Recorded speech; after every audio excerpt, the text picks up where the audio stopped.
Magluto naman tayo ngayon ng pininyang manok at ito ang ating mga ingredients. Pero bago ang lahat, San Miguelite naman. Baka naman.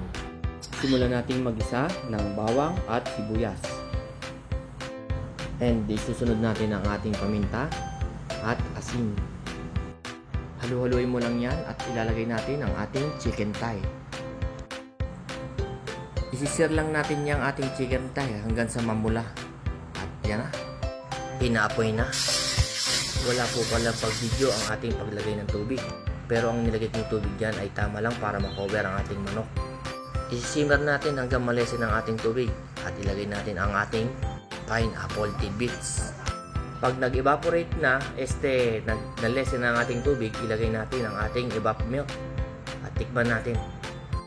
Nakulangan ako sa alat, kaya nagdagdag tayo ng asin. Halu-haluin mo lang yan.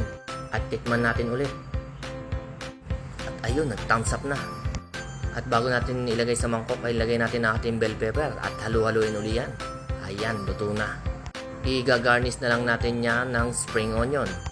At boom, ayun, luto na ang ating pininyahang manok. Sarap.